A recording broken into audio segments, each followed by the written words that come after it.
Il y a une semaine, je vous ai fait donc une vidéo théorie donc sur Avatar 3 ou Avatar Fire and Ash. Et aujourd'hui, comme convenu lors de la vidéo théorie, nous allons évoquer la possible mort de Jake Sully dans ce film.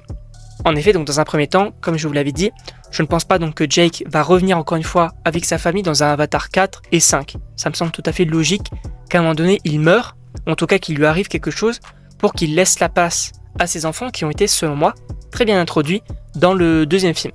C'est pourquoi je pense qu'il va mourir. De plus, on sait également donc qu'on aura donc un nouveau peuple de Pandora qui du coup n'est pas forcément très bienveillant, d'accord ? C'est ce peuple, vous savez, un petit peu plus volcanique de Pandora.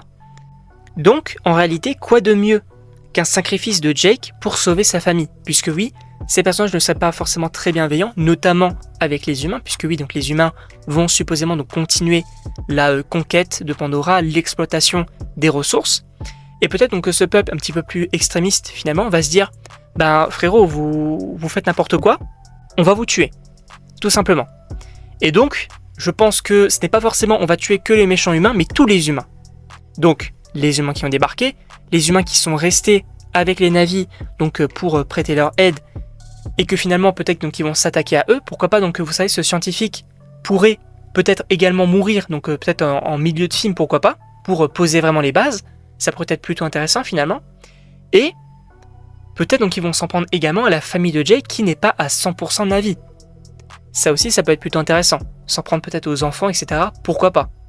On aurait également, donc selon moi, donc vous savez, donc le fils du général qui pourrait être en danger si du coup ces Na'vi veulent tuer les humains, puisque oui, donc c'est un humain. Et peut-être qu'on va voir donc le général qui va se dire non, mais là en fait c'est mon fils, donc je vais vous aider en fait à les battre. Pourquoi pas, ça peut être plutôt intéressant. Là je suis en train d'imaginer des trucs qui peuvent être plutôt cool en réalité. Je sais pas ce que vous en pensez, encore une fois n'hésitez pas à me dire dans les commentaires. Et donc à la fin du film, ce que j'imagine c'est Jake qui va finalement donc se sacrifier pour sa famille.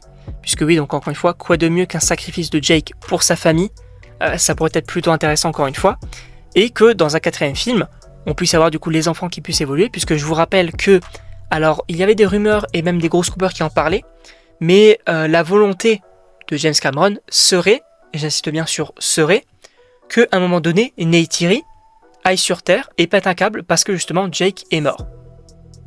Donc, est-ce qu'il pourrait mourir dans ce film-là et que du coup dans Avatar 4 ou 5 on aille sur Terre donc pour se venger, pourquoi pas ? Pourquoi pas, sachant que Jake, encore une fois, c'est celui qui a un petit peu, assemblé pas mal de peuples, pas mal de tribus, notamment donc de la jungle, pour du coup combattre les humains. Donc voilà, c'est un petit peu une figure emblématique des Na'vi, un petit peu considéré donc comme leur sauveur, donc pourquoi pas de ce côté-là que les Na'vi veuillent tout simplement donc détruire la Terre, faire finalement ce que les humains font à Pandora sur la Terre. Ça pourrait être plutôt intéressant. En tout cas, n'hésitez pas à me dire votre avis et vos théories, vos attentes. Est-ce que vous êtes chaud ou non pour ce film-là ? Et donc moi, il ne me reste plus qu'à vous dire à la prochaine pour une prochaine vidéo.